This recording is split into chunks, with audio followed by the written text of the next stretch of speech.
आप लोगों को कैसे लग रहा है कि ये जब किसी पिछड़े वर्ग की बात हो रही है तो ये बांटने की बात हो रही है? बेहतरी की बात है ना, इसका तो स्वागत हो जाना चाहिए। देखिए मैडम, जो केंद्र में सरकार है, प्रदेशों में नहीं, ये सवाल ही नहीं है। हाजी खान साहब, रिक्वेस्ट कर रहा हूं आपसे, बात की गहराई समझिए।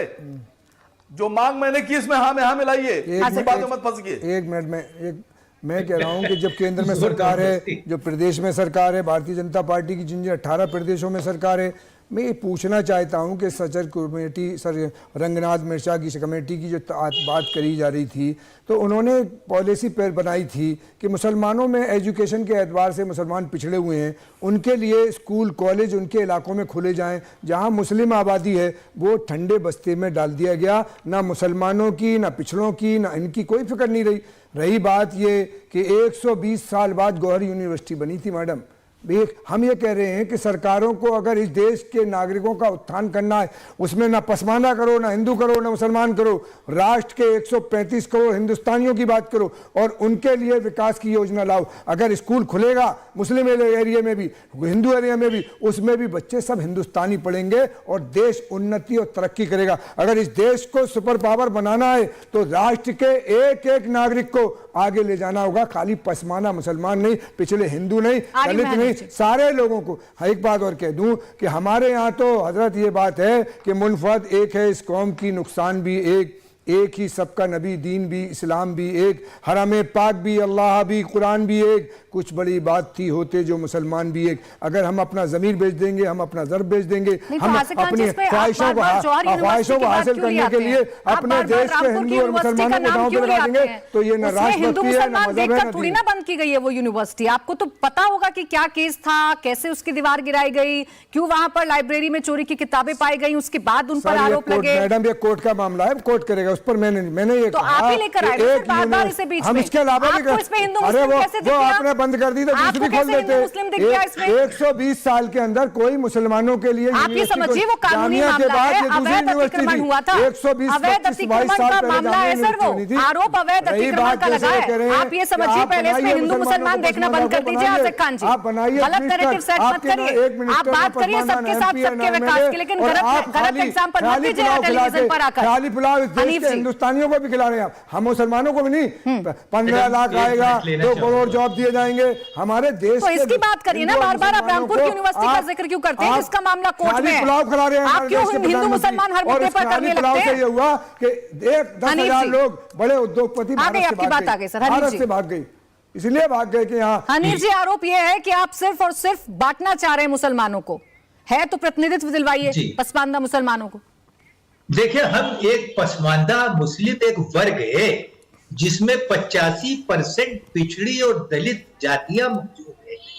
हम जाति की बात करते ही नहीं है। दूसरी बात यह कि अभी हमारे काबिल दोस्त एक एजुकेशन की बात कर रहे थे। क्या भूल गए कि सर सैयद अहमद खान ने कहा था कि हिंदुस्तानी मुसलमान मदरसों में ही सिर्फ पढ़ेंगे और अलीगढ़ में जो है वो अशराफ मुसलमान पढ़ेंगे, कुलीन मुसलमान पढ़ेंगे, विदेशी मूल के मुसलमान पढ़ेंगे। अगर हमें बड़ी खुशी होती है अगर ये कहते कि सारे यूनिवर्सिटीज में जो है वो पसमानदा मुस्लिम की आबादी के हिसाब से जो है वो रिजर्वेशन होना चाहिए, ये कहे कि पसमानदा मुस्लिम को जो है उसमें दाखिल किया जाए, ये कहे कि पसमानदा मुस्लिम को जो है उसमें फ्री ऑफ कॉस्ट पढ़ाया जाए, तो हम एक बात है। अब यह है कि रामपुर की यूनिवर्सिटी में क्या हो गया, फला जगह, अरे 2000 करोड़ उत्तर प्रदेश सरकार के पैसे से रामपुर की यूनिवर्सिटी बनी थी। आजम खान ने अपने जेब से वो यूनिवर्सिटी नहीं बनाई थी और जो कुछ भी हुआ था वो सब जो है वो सत्ता में रह करके और सरकार में रह करके हुआ था। वो जिस तरीके से बोली बोलते थे वो उस बोली का इनाम दिया गया। पसमानदा मुस्लिम को जो है वो एजुकेशन की बात जो है वो आज अगर रामपुर के पसमानदा मुसलमान नहीं पढ़ते, कैसी बात कर रहे हैं आप? पसमानदा मुसलमान नहीं पढ़ते उस यूनिवर्सिटी में, रामपुर में पसमानदा नहीं है। अब पढ़ता है जनाब, आजादी के बाद 12-15 डिस्ट्रिक्टों को कवर करती है, आपको जानकारी होनी चाहिए। पढ़ता है आज की जो राइट टू एजुकेशन है उसमें पढ़ता है। रोटियां सेकना चाह रहे हैं आज भी माइनॉरिटीज के इंस्टीट्यूशन आरटी में जो है वो मुस्लिम बच्चा नहीं पहुंच पा रहा है वहां पे, क्योंकि आप माइनॉरिटीज का नाम लेकर के जो है आप 25% गरीब मुसलमान बच्चों को एडमिट नहीं कर रहे। आज सारे राष्ट्र की बात एक माफिया है जो माफिया माफिया काम कर रहा है, ये माफिया को इस्लाम में कोई चीज नहीं है। रामपुर की यूनिवर्सिटी जो है वो माइनॉरिटीज की यूनिवर्सिटी है, वहां पर जो है 25% आरटी के अंदर गरीब बच्चे जो है वो दाखिला नहीं ले पा रहे। आज एक बहुत बड़ी प्रॉब्लम आ रही है। आसिफ खान जी, मसला आता ही ना अगर उनको उनके हक मिल गए होते, अगर उनको वो स्थान मिल गया होता जो स्थान उनको चाहिए। ये बात आती नहीं सर, ये बात आती नहीं और फिर बात उठती ही नहीं। ये बात उठती नहीं क्या ये मुसलमानों को बांटने की एक कोशिश है, बांटने की कोशिश नहीं है। खैर जफर इस्लाम जी, चूंकि आपने कई सवाल उठाए, रुक जाइए अब सर एक मिनट। हनीफ जी एक मिनट रुकिए। जफर इस्लाम जी 85%। अरे रुक जाइए सर, रुक जाइए। आप तो खैर मान ही नहीं रहे कि ये इस तरीके का कोई भेदभाव है भी या नहीं भी। हनीफ जी एक मिनट रुक जाइए। हनीफ जी इस्लाम से अलग हटके बात की। ठीक है हनीफ जी, आपकी बात आ गई। जफर इस्लाम जी, आसिफ खान ने कहा कि भेदभाव तो आपकी सरकार करती है। अगर आप रिपोर्ट को यहाँ पर कोट कर रहे हैं तो उस रिपोर्ट के मुताबिक ना आपने यूनिवर्सिटी खोली, ना आपने कॉलेज खोले, आपने दोगलापन किया है मुसलमानों के साथ। परवेज जी एक सेकंड रुक जाइए, एक सेकंड। पसमानदा को कौन पूछ रहा है जी, माफ कीजिए। जफर जी देखिए हकीकत तो यह है कि पिछले 70 सालों में 75 सालों में मुस्लिम समाज के साथ क्या हुआ उसके बारे में जो है सच्चर कमेटी बनी थी, खासकर जब 2007 में उसके रिपोर्ट कमेटी बनाई गई थी, उसकी रिपोर्ट आई तो रिपोर्ट में क्या लिखा था ये तो आप समझिए। और उसके लिए क्या भारतीय जनता पार्टी जिम्मेदार है? उसके लिए जो पार्टियां जिम्मेदार उनको आप कुछ बोल नहीं रहे। अरे हमने तो बोला, आज आपको बोला, बार बार कह रहा हूं कि हम वोट की राजनीति, वोटों की राजनीति नहीं करते हैं।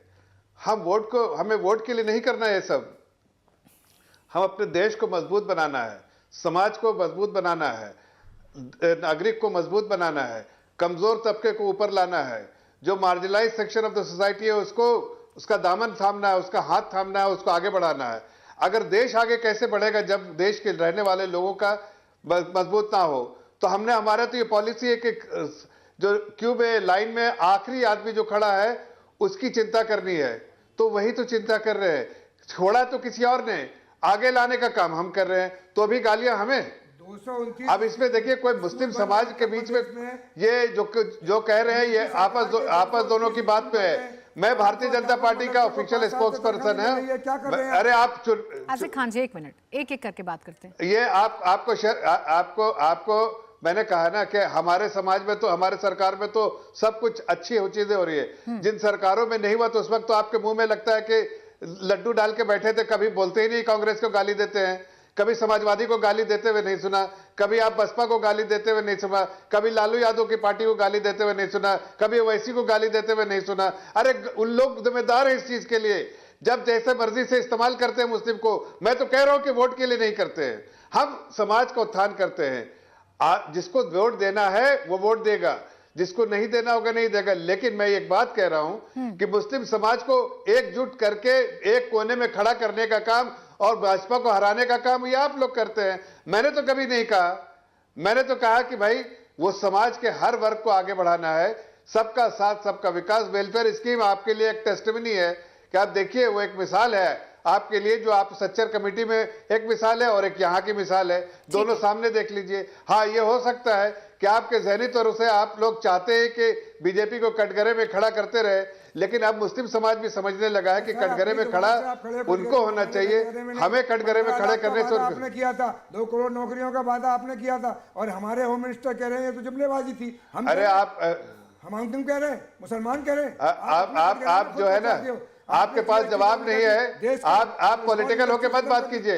ये पॉलिटिकल यही आप पे अभी कांग्रेस के प्रवक्ता के आप अपोजिशन के प्रवक्ताओं की तरह बात करने लगे ना, तो यही समझ में आता है किसके भेड़िया हैं आप, किसके लिए आप रिप्रेजेंट कर रहे हैं, आपसे सवाल किसको रिप्रेजेंट कर रहे हैं आप। जमाने में नहीं किस सवाल किया जाता, आज आपकी सरकार है तो आपसे सवाल किया जाएगा। मनमोहन, अरे कुछ नहीं कि आप कभी नहीं सवाल कर सकते, आपकी हैसियत ही नहीं सवाल कर सकते। आज आपको उन्नति और विकास के लिए देश को आपको ले जाना, आप 10 साल से 8 साल से हम ये करेंगे, वही ले जाना।